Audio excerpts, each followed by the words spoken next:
सत्संग से सोधी आवे, नहीं जीव 84 में जावे। सत्संग से सोधी आवे, नहीं जीव 84 में जावे।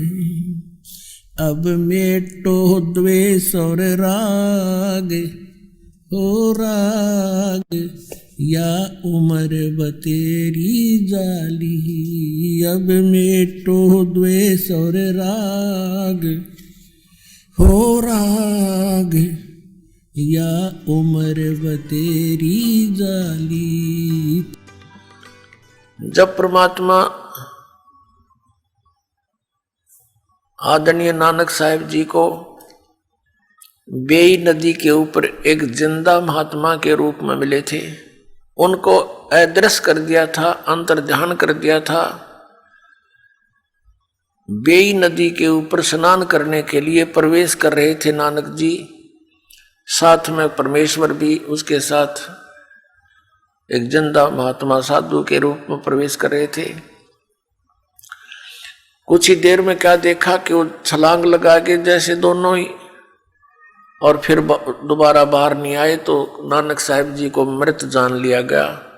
बड़ी खोज की गई, जाल डाल डाल कर दरिया को खोजा गया, लेकिन वो तो बहुत दूर जा चुके थे। उनके शरीर को, स्थूल शरीर को परमात्मा ने कहीं छुपा दिया।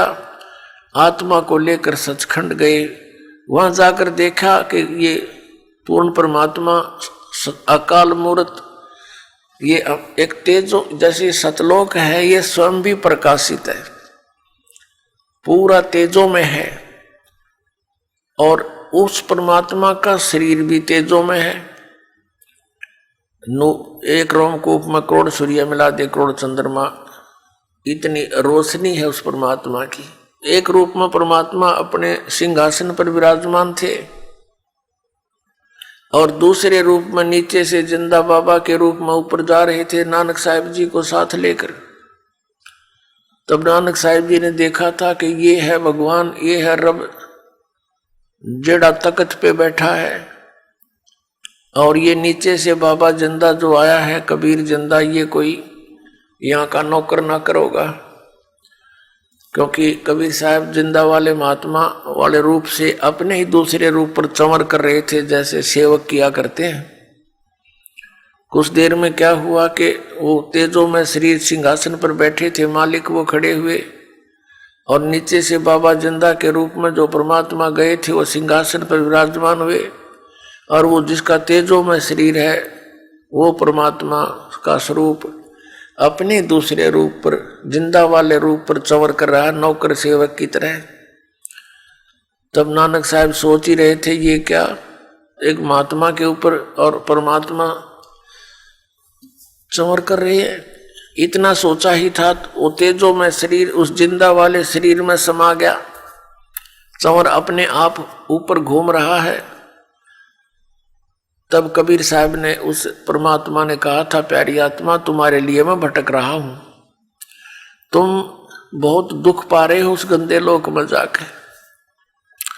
नानक साहिब की दृष्टि नीचे को कराई कि देख जहां तुम रह रहे हो, ये सतलोक में जाने के बाद ये ऐसा लोक दिखाई देता जैसे कीड़े मकोड़े घूमते हो यहाँ पर। उस सतलोक के हंस आत्माओं की बॉडी को की तुलना में हमारा ये नरक जैसा शरीर दिखाई देता है। उनकी दिव्य दृष्टि बन जाती है, और उनको हमारे शरीर के अंदर चल रहे ये जीवाणु भी नजर आते हैं। ये कीड़े हमारे पूरे ब्लड में कीड़े हैं, पूरे शरीर में कीड़े हैं, अंदर थूक भरा है, गंध भरा है, पेशाब भरा है, और इसमें हम बैठे हैं, इस महल में बैठे हैं। तब नानक साहब ने कहा था, भगवान सचमुच वो तो बहुत गलत स्थान है, और कहा था कि अब मुझे वहां ना भेजो भगवान, मैं तो छिक चुका हूं उस लोक से। तो परमात्मा ने कहा था, नहीं आपको जाना पड़ेगा, और जब तुम यहां से गए थे सारे बहुत भक्ति युक्त थे, अब वहां तुम भक्तिहीन हो गए, क्योंकि आप वहां पर किराए पर रह रहे हो। ये एक आपका जो है ना यहाँ रेंट है, आपसे यहाँ मजदूरी कराता है, उस परमपिता की भक्ति करवाता है, जैसी भी साधना अध्यात्म मार्ग में कुछ पुण्य परमात्मा के विधान द्वारा बताए जाने से मिलते हैं। जैसे वेदों की वाणी पढ़ने से ज्ञान यज्ञ हो जाता है, धर्म यज्ञ इसके साथ भंडारा कर ले उससे हो जाता है।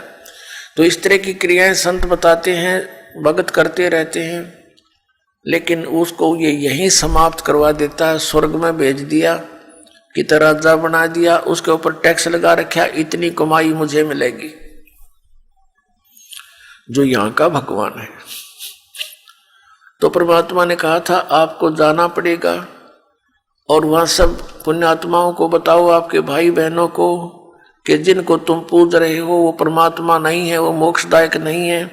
जहां तुम रह रहे हो ये लोक रहने का नहीं है,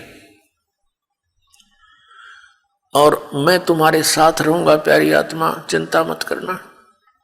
वहां अकेला व्यक्ति संघर्ष नहीं कर सकता जब तक मेरा सहयोग नहीं होगा, क्योंकि वहां काल का भयंकर प्रेशर है। फिर भी प्रार्थना की भगवान जो आपका आदेश होगा वही दास को मान्य होगा, लेकिन उस लोक में जाने की रुचि कति नहीं।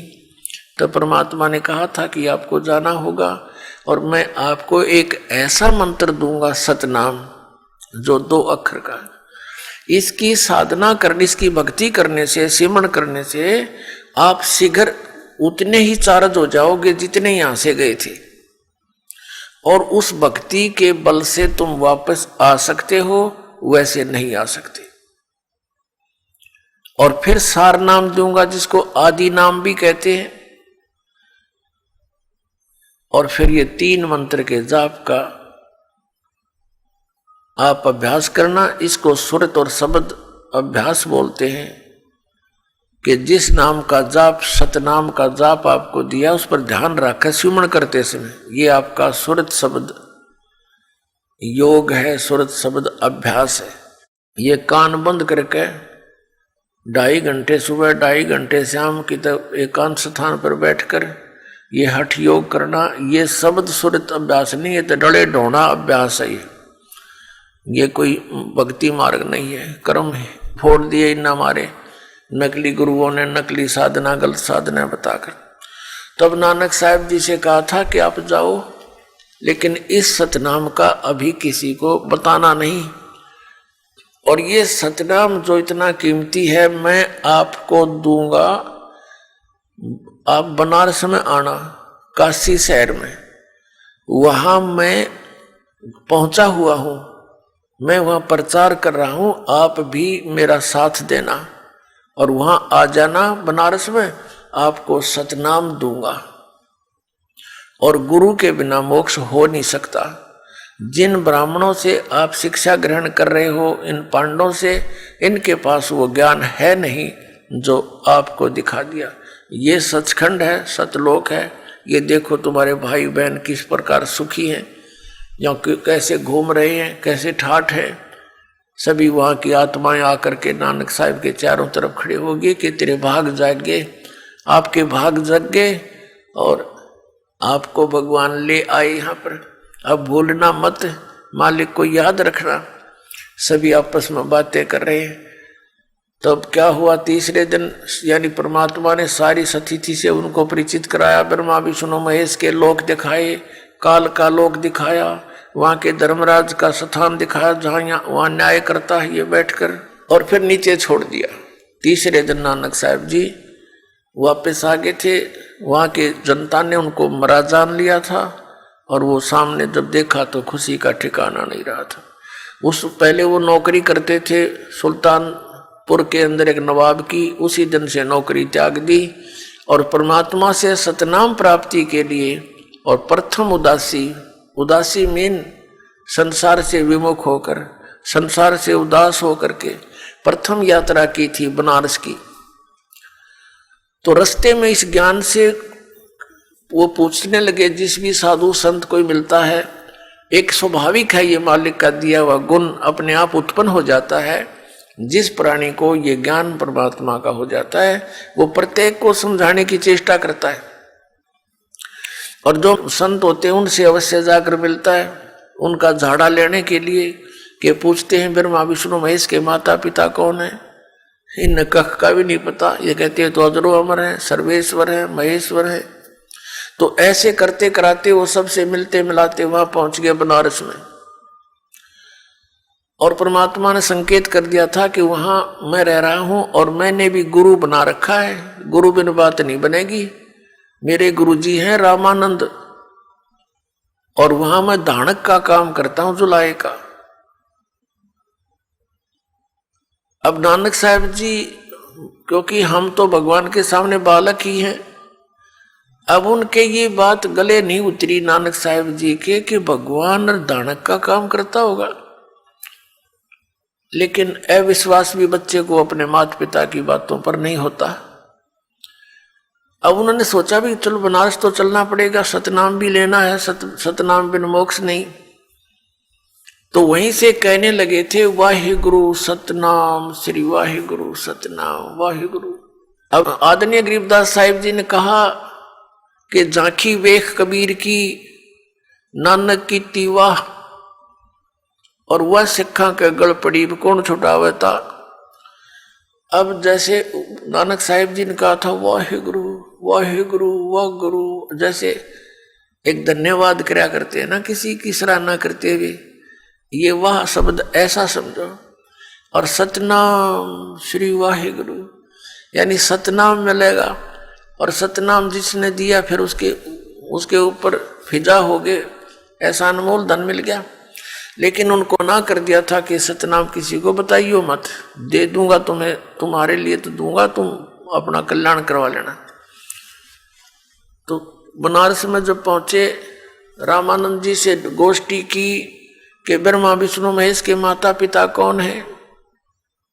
अब नानक साहब जी को पता था कि जो इसका उत्तर देगा वो उस संत परमात्मा से मिल चुका है। तो रामानंद जी ने बताया कि जो प्रश्न आप कर रहे हो इसका उत्तर तो परमात्मा ही दे सकता है, बाकी उनकी कृपा से मुझे भी पता है वो परमात्मा यहाँ आए हुए हैं और यहाँ दुल्हा का कार्य कर रहे हैं। और वो मुझे सचखंड लेकर गए थे, रामानंद जी बताते हैं।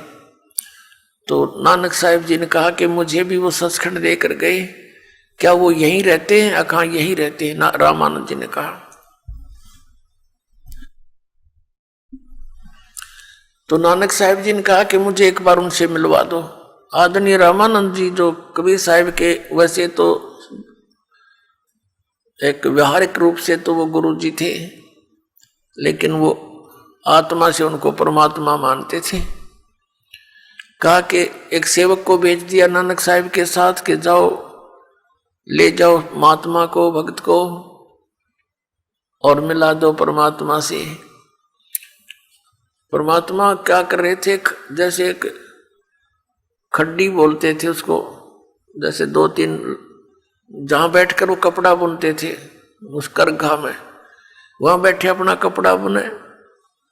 पता था कि आ रहा है मेरा लाल, और लीला कर रहे थे। अब उन्होंने देखा कि आदमी वो ही दिखे जो सचखंड लेकर गया था। अरे ये यहाँ ये कैसी उसमें बैठा है। लेकिन जब निकट पहुंचे तो ज्यों की तो वही सूरत जो सतलोक में देखी थी, वो मोहनी सूरत, हाई सूरत, मुल्क की वेश। पर नानक साहब ने कहा था कि फाई सूरत मुल्क की वेश, ए ठगवाड़ा ठगी देश, खरा सियाणा बहुता बार। लोगो देखो धानक रूप रहा करतार। ये बैठा भगवान, ये बैठा भगवान, ये अपने आप को छुपाए बैठा है, ये ठगवाड़ा ठग रहा है सबको, ये प्रगट, ये पता नहीं लगने देता मैं भगवान हूं। आंखों में आंसू चल पड़े। लेकिन वहां के जुलाहे इकट्ठे हो गए, एक पंजाब का भगत आ रहा है और इस नीरू के पुत्र को भगवान बता रहा है। ये मेंटल हो गया, ये पता नहीं क्या जादू करता है। नीरू का पुत्र कबीर जो इसके पास आते हैं इसी के गुण गाने लग जाते हैं। तो परमात्मा ने कहा था कि लो अब मैं आपको सतनाम देता हूं, लेकिन इसको अभी कहीं डिस्क्लोज ना करना, ये रहम करना मेरे पे, नहीं तो ये काल के दूत इस सतनाम से परिचित हो जाएंगे और ये भी सतनाम दिया करेंगे। ये अधिकारी होंगे नहीं और जनता भ्रम में पड़ी रहेगी कि वही सतनाम ये दे रहे हैं, वही सतनाम जो हम दिस दास को भेजेंगे कलयुग की बिचली पीढ़ी में, वो भी वही नाम देगा। तो भिन्नता का पता नहीं लगेगा और मेरे बच्चे काल के जाल में फंसे रह जाएंगे।